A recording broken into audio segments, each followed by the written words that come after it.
사실 미국 경제는 지금 굉장히 심각해요. 미국 내 유동성은 수축이 되고 이 유동성 수축이 신용파괴율을 작동시키면서 금융위기를 진행을 시켜요. 그 결과로 나타나는 게 지난해 상반기에 경기 후퇴예요. 이건 아주 심각한 문제를 일으킨다고 경제학자들은 얘기해요. 그래서 미국 정부가 그걸 차단하기 위해서 새로운 강력한 정책을 펼쳐요. 미국의 고금리 강달러 정책은 내 이웃을 거지로 만드는 정책이에요. 그래서 미국이 그 부메랑을 조만간 맞을 것 같아요. 그럼 미국 경기도 곧 후퇴로 돌아설 가능성이 굉장히 높아요.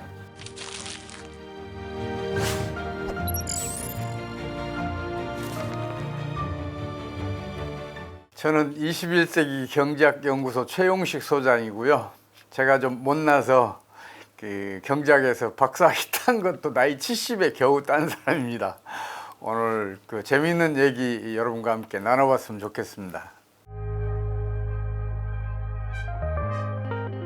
사실 우리나라 경제는 지난해 하반기에 이미 금융위기를 한번 겪었어요. 그게 길이도 짧았고 깊이도 얕았어요. 그래서 흔히 간과하는데 실제로 지난해 10월 달에 그 레고랜드 사태가 터졌잖아요. 근데 그게 규모가 2천억 원밖에 안 돼요. 그 아주 미미한 그 사태가 터졌는데 건설업계 전반이 유동성 위기에 빠져들었고 다른 산업 그리고 금융업계에도 유동성 부족에 시달렸거든요. 이제 그러면서 신용파괴율가 작동을 했고 이게 금융위기를 진행을 시켰어요. 그 결과로 나타난 게 지난해 하반기에 급속하게 진행된 경기 하강이에요. 실제로 지난해 분기별 성장률이 1분기에 2.6, 2분기에 3.0%를 기록했었는데 3분기에는 이게 1.3%를 기록하면서 반토막이 났고요. 4분기에는 마이너스 1.6%를 기록해요. 이것은 축소 재생산이 일어난 거거든요. 이런 축소 재생산은 금융위기가 터지지 않으면 안 일어나요. 그 상황이 지금까지 이어지고 있다고 보시면 돼요. 그래서 올해도 지금 그 연간 성장률이 2%를 넘지 않을 가능성이 굉장히 높아요. 그만큼 경기 부진이 심각하다는 얘기죠. 여기에다가 지금 세계적인 금융위기가 우리 경제를 덮쳐올 가능성이 아주 높아요.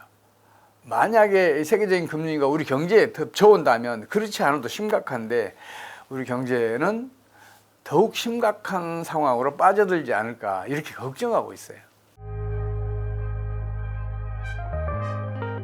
사실 미국 경제는 지금 굉장히 심각해요. 겉으로 드러난 모습은 호조인 것처럼 보여요. 미국의 지금 실업률은 역사상 가장 낮은 수준에 지금 접근해 가고 있을 정도로 좋아요. 근데 그 이면을 들여다보면 굉장히 심각한데 그 상황을 정확하게 파악하기 위해서는 어떤 것이 발단이 돼서 어떤 전개 과정을 거치고 지금에 이르는지를 정확하게 파악을 해야 돼요. 그래야 앞으로 미국 경제가 어디로 흘러갈지를 가늠이라도 할 수 있어요. 2020년 3월에 코로나 사태가 아주 심각해지면서 경제 활동이 정상적으로 이루어질 수가 없게 됐잖아요. 그러면서 미국의 국내 경기가 급속하게 하강을 했어요.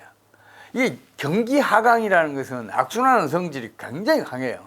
생산이 줄어들면 소득이 줄고 소득이 줄면 소비가 줄고 소비가 줄면 다시 생산이 줄어야 하는 그런 일이 막 벌어지거든요. 그래서 미국 정부가 거기에 대해서 적극 대응을 해요. 그래서 어떤 의미에서는 과도한 경기 부양 정책을 펼쳐요.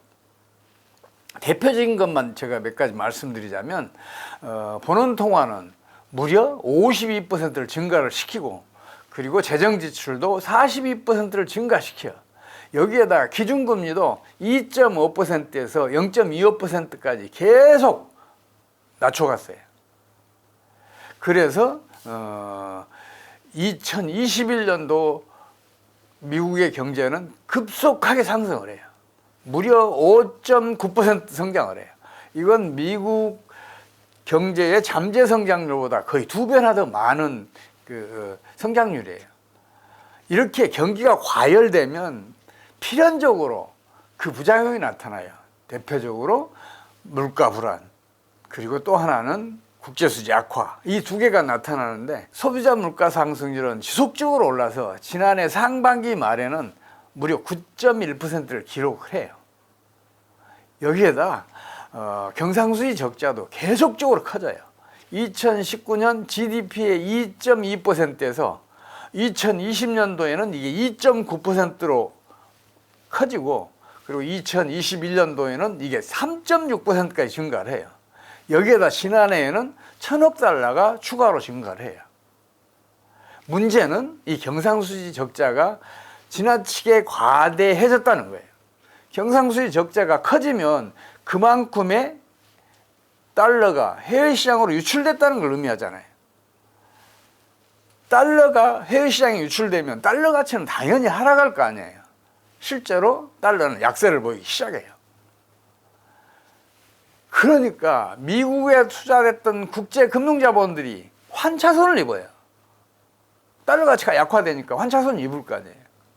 환차손을 피하기 위해서 국제금융자본들이 미국 시장을 떠나요. 당연히 미국 내 유동성은 수축이 되고, 이 유동성 수축이 신용파괴율을 작동시키면서 금융위기를 진행을 시켜요.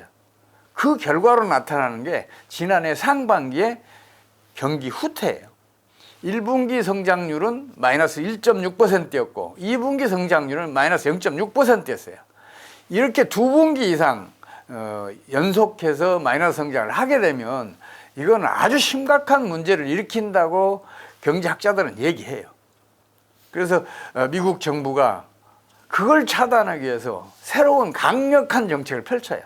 그게 여러분들이 아시다시피 고금리 정책이었고 강달러 정책이었어요. 기준금리를 한꺼번에 빅스텝, 자이언트 스텝 이런 얘기 많이 했잖아요. 평상시에는 0.25%씩 올리는데 0.5%, 0.75%씩 한꺼번에 상승을 시켜요.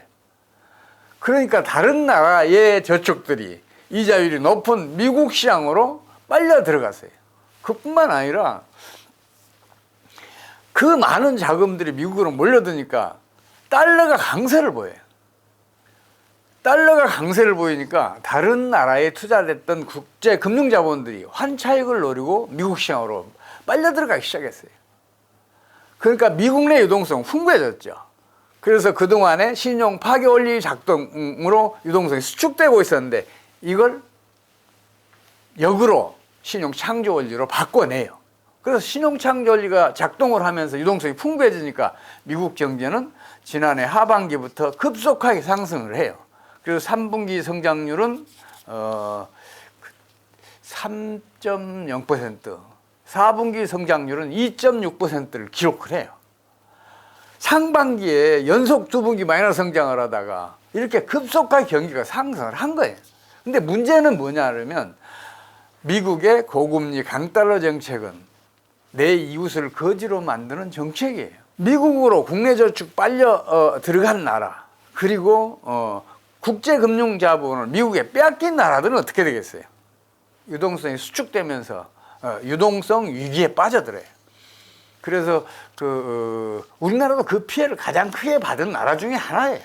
지난해 우리나라 4분기에 마이너스 성장했잖아요. 그 영향이란 말이에요. 그 중에서도 경상수지가 만성적인 적자인 나라들의 타격이 훨씬 셌어요. 지금 거의 40개국이 넘는 나라들이 외환위기 늪에 빠져들었거나 그 직면에 있는 게 그 이유예요. 그럴 거 아니에요.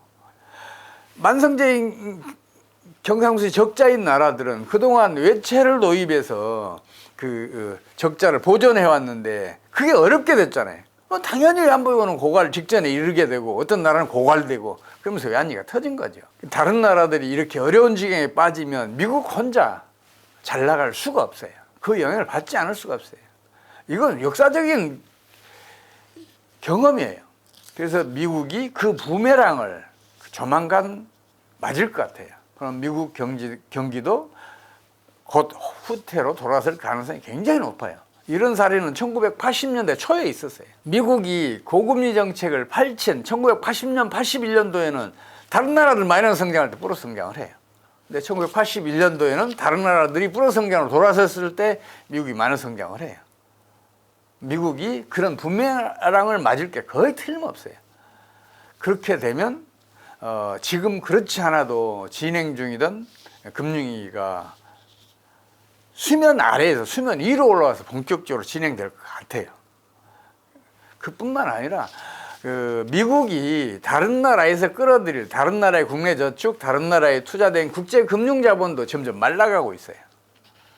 그래서 올해 초에 나타난 것이 실버게이트, 실리콘밸리, 시그니처, 퍼스트 리퍼블릭, 크레딧 스위스 이런 애들이 연속적으로 파산했잖아요. 더 이상 끌어들일 유동성이 없으니까 미국 내 유동성이 수축의 방향으로 돌아섰고, 그리고 유동성 수축이 신용 파괴를 작동시키면서 이런 금융기관들의 경영수를 악화시킴으로써 이 사람들에게 뱅크런을 일으키게 한 거죠. 다만 이제 그 뱅크런이 일어나자마자 미국이 초강력 또 대응책을 발표를 해요. 그게 뭐냐면 예금 전액을 보장하겠다. 예금 전액을 보장한다니까 예금 인출할 필요가 없잖아요. 그러니까 뱅크런이 잠잠해졌어요. 뱅크런이 잠잠해졌다고 그래서 금융위기가 차단됐냐? 그건 아니에요. 물 위로 올라와서 작동하려던 신용파괴 원리 작동이 다시 물 밑으로 들어갔을 따름이에요. 그래서 지금은 미국 경제에서도 신용파괴 원리가 비록 물 밑에서지만 계속 작동하고 있어요. 만약에 어떤 트리거의 역할을 사태가 터지면 미국 경제는 바로 금융위기 늪으로 곧바로 빠져들 것 같아요. 설령 트리거가 발생하지 않더라도 연말쯤에는 다우지수가 심리적인 저지선이라는 산만을 하향 돌파하면서 속절없이 하락을 하지 않을까, 그렇게 제가 우려하고 있어요. 굉장히 지금 걱정을 하고 있습니다.